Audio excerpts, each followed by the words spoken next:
Salut les lasses, malheureusement aujourd'hui on est en distanciel mais on va quand même faire court bien évidemment.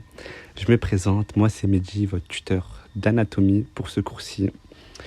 J'étais en LAS maths physique l'année dernière et je serai en deuxième année de médecine cette année. Comme quoi c'est possible, croyez en vous, croyez en vos capacités. Si je l'ai fait, vous pouvez totalement le faire. Avant de débuter le cours sur le cœur, je voulais vous transmettre un petit message motivant que j'ai moi-même entendu à ma pré-rentrée et qui m'a énormément motivé. Les études de médecine sont des études qui nécessitent d'utiliser deux organes. Bien évidemment, vous en doutez bien, le cerveau, mais également le cœur. Aimez ce que vous apprenez, prenez du plaisir à emmagasiner toutes ces connaissances. Je sais, c'est plus difficile à dire qu'à faire, mais cela vous facilitera grandement les choses d'apprécier ce que vous faites. Vous savez au tuto, on a quasiment tous eu des méthodes différentes pour réussir. D'autres allaient aux examens blancs, d'autres non. D'autres préfèrent réviser à la bibliothèque, d'autres à la maison. C'est propre à chacun. Mais ce qui est sûr, c'est que le point en commun qui nous unit tous au tuto, c'est notre passion pour la médecine. Notre cœur ne battait que pour être un jour un futur praticien de santé. C'est pourquoi on respirait, on dormait, on écoutait, on vivait médecine jusqu'au bout. Et à présent, c'est à vous d'y croire et c'est à vous de le faire. Parce que oui, cette année, il y a énormément de place pour vous. Donc vivez votre aventure sans stress et en ayant pleinement confiance en vous. Je vais également vous parler un petit peu du prof d'anatomie qui est le prof B7. C'est un prof qui est très fiable, vous verrez, il vous fait des super vidéos et au concours, il n'y a pas de piège. Donc voilà, je pense que maintenant la transition elle est parfaite pour faire le cours. Et on va parler du cœur à proprement parler. Débutons le cours sur le cœur, les parois cavitaires et les valves cardiaques. Donc voici le plan de ce cours. Moi je vais m'occuper de la première partie et Clément s'occupera du reste. Donc le cœur. Donc le cœur est un organe cavitaire. Il s'agit d'un muscle strié qui se contracte de façon autonome. Le cœur correspond en réalité à la juxtaposition de deux pompes, une pompe cardiaque droite et une gauche. Chacune de ces pompes est constituée de deux cavités. Une cavité qui reçoit le sang des veines, c'est l'atrium, et une cavité qui éjecte le sang via les artères, c'est le ventricule. Donc le cœur est constitué de deux cavités à droite et de deux cavités à gauche.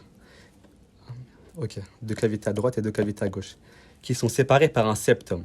On peut également envisager la séparation de chaque ventricule de son atrium par une valve atrio-ventriculaire, qui sont juste ici. Désolé. Ensuite, on se rend compte qu'en fait, lorsqu'on coupe la cavité cardiaque en deux, on observe trois tuniques. La plus interne est l'endocarde, suivie ensuite d'une tunique musculaire qui est la myocarde. Et la tunique la plus externe est l'épicarde. Donc, le cœur est constitué de deux sillons.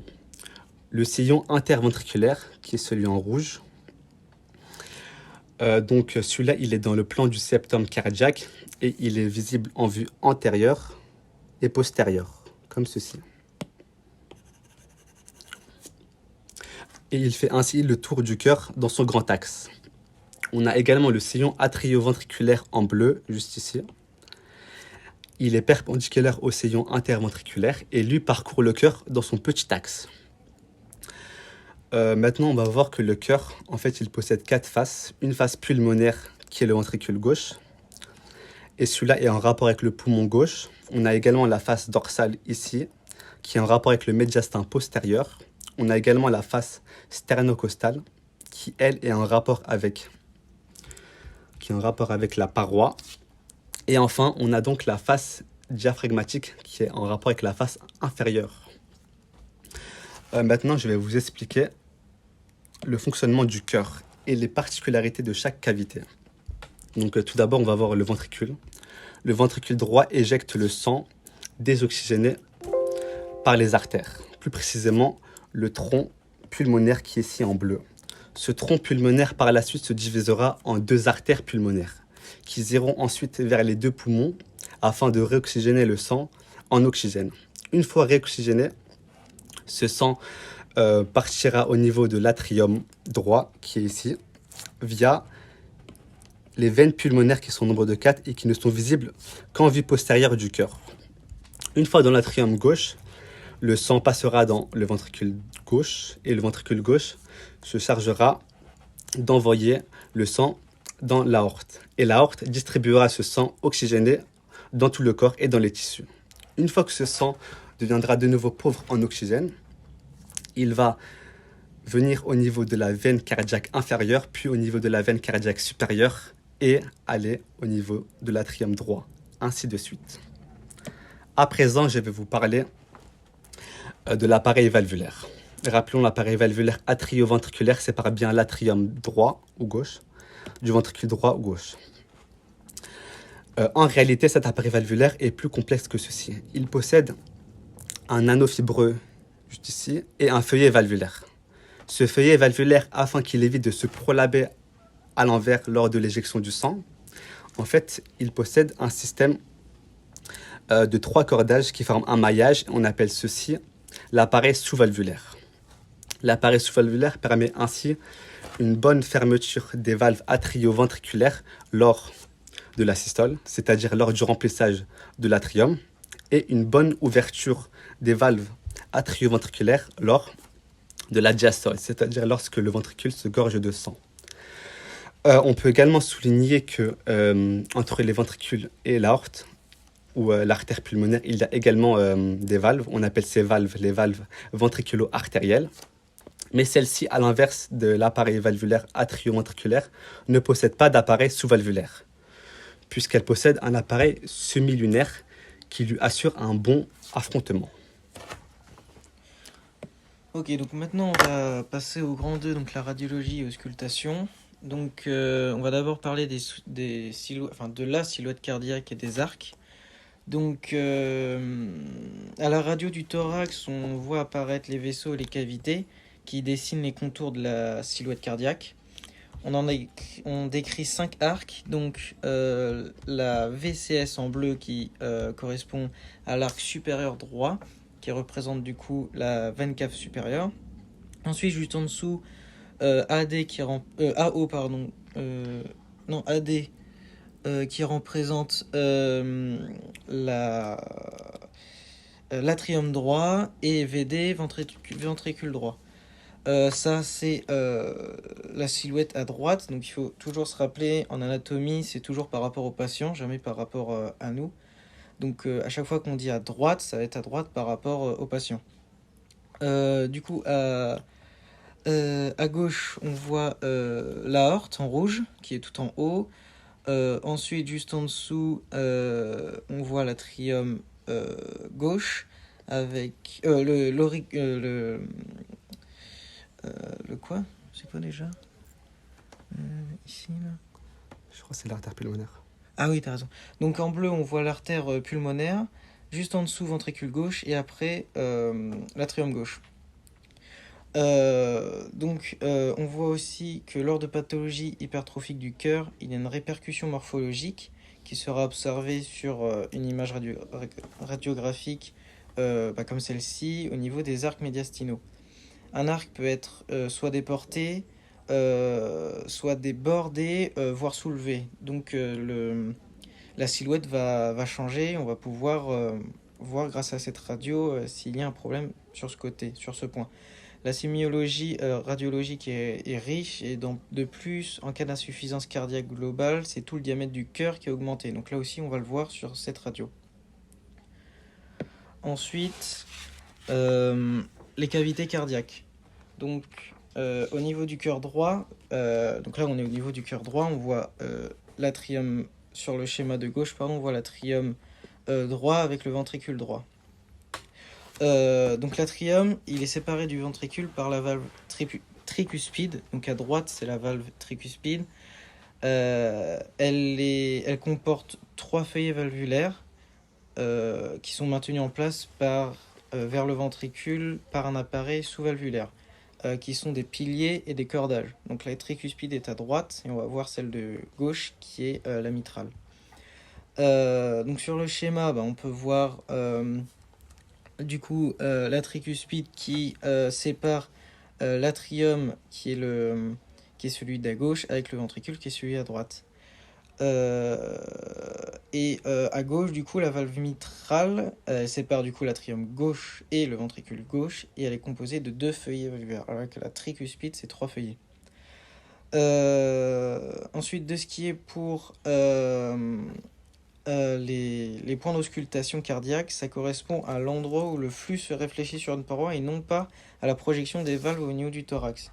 Faites super attention à ça parce que des fois, sur les QCM, on a, euh, ils font, c'est pas qu'ils confondent, mais justement ils font une difficulté sur foyer et l'endroit, la valve où est la valve. Donc il faut faire attention sur la différence entre foyer et valve, c'est pas pareil. Donc là, on va voir justement la différence. Donc, euh, il faut imaginer que le flux artériel dans le ventricule gauche. Ok, là, on va parler du foyer mitral. Donc, le 4. Donc, il faut imaginer que le ventricule gauche se réfléchit à le flux artériel du ventricule gauche se réfléchit à la paroi de la pointe du ventricule gauche avant d'aller vers la valve mitrale. C'est donc au point de virage du flux qu'on entend le son de valve mitrale au niveau du 5e espace intercostal et non pas où est située la valve. Donc ça, c'est bien le foyer mitral au niveau du 5e espace intercostal, au niveau 4 sur le schéma à droite. Pour l'aorte, c'est exactement la même chose pour le foyer aortique. Donc en 1, il faut imaginer qu'après avoir traversé la valve aortique, le sang va se heurter à l'arc aortique. C'est à ce point qu'on entend le son de la valve et du coup c'est au niveau du sternum au 2e espace intercostal. Tout ce qui est aussi en rond noir, c'est là où ça représente entre guillemets les points où le médecin doit poser son stéthoscope. Donc c'est bien les foyers qui sont entourés en noir.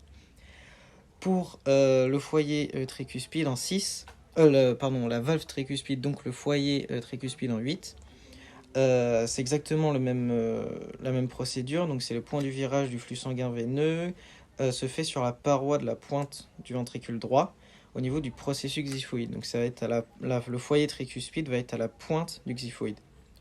Pour le foyer pulmonaire, donc le foyer pulmonaire en 7, donc là il est toujours entouré du rond parce que c'est le foyer et non pas la valve.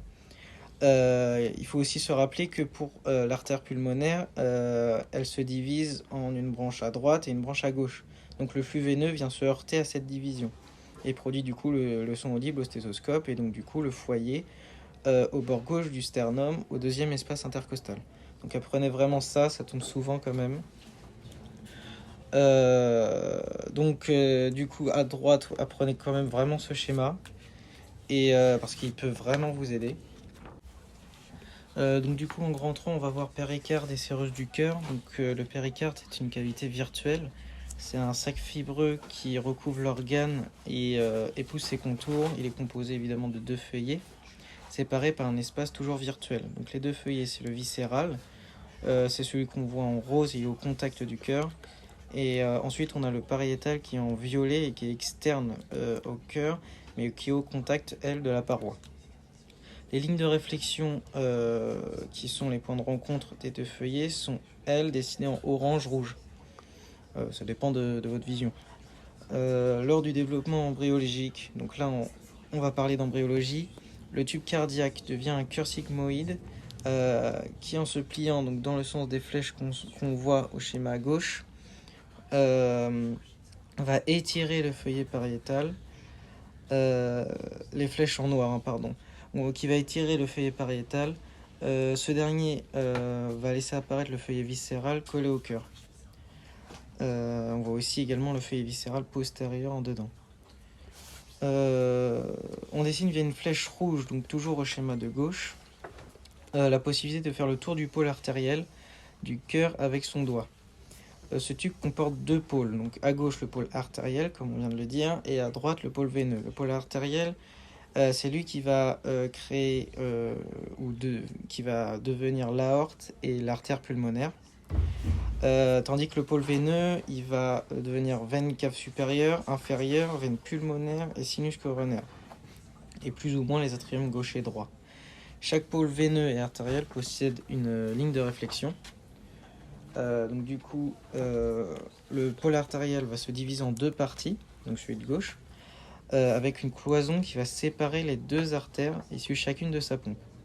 L'artère de la pompe droite est donc le tronc pulmonaire, tandis que celle de la pompe gauche est l'aorte. Donc à droite pulmonaire, gauche aorte.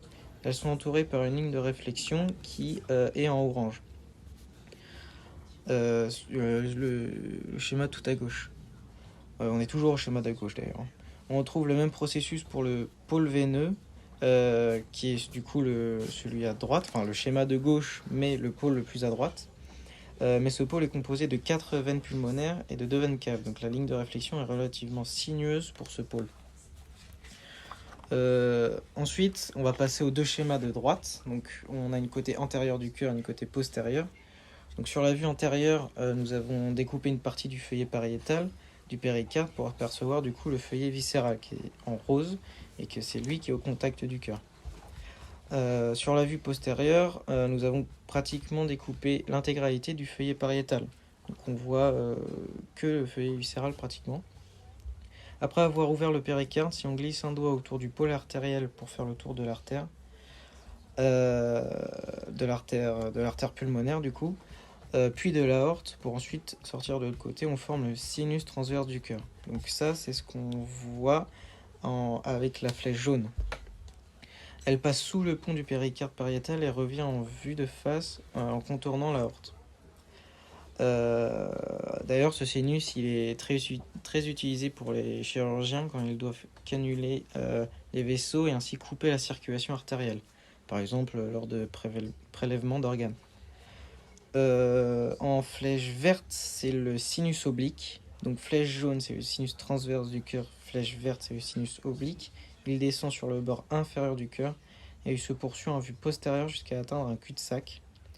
Les cul-de-sac formés par le péricarde sont appelés récessus, tels que le récessus du sinus oblique du cœur d'ailleurs.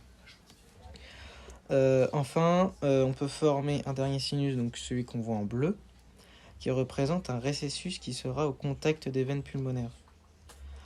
En plus des deux feuillets, il existe pour le péricarde des épaississements fibreux qui attachent en quelque sorte le sac péricardique aux structures osseuses environnantes, donc vertébrales, sternales, etc.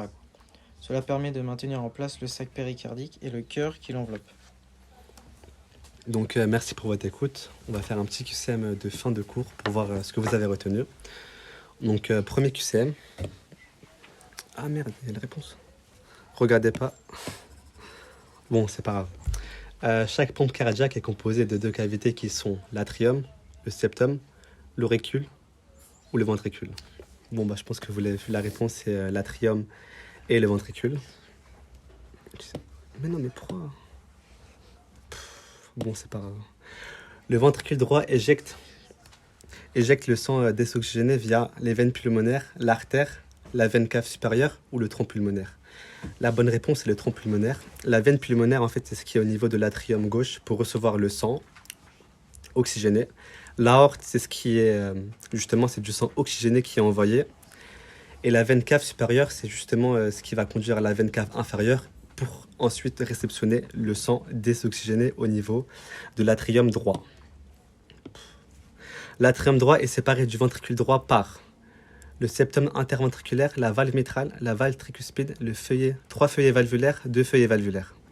Donc la réponse c'est la valve tricuspide qui possède effectivement trois feuillets valvulaires. Deux feuillets valvulaires, c'est pour la valve mitrale.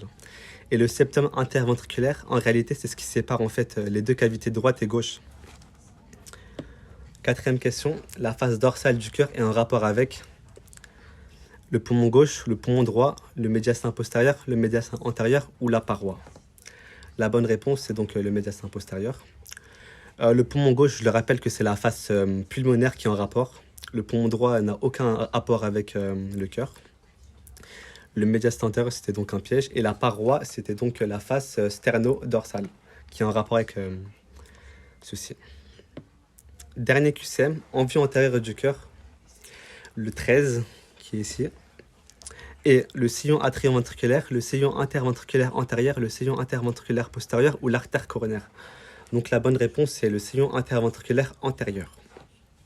Effectivement, le sillon atrioventriculaire est ici, tandis que l'artère coronaire, c'est ce qui est en rouge ici. Donc merci de votre écoute et bon courage à tous. Si vous avez des questions, n'hésitez surtout pas. On est là pour ça. Au revoir.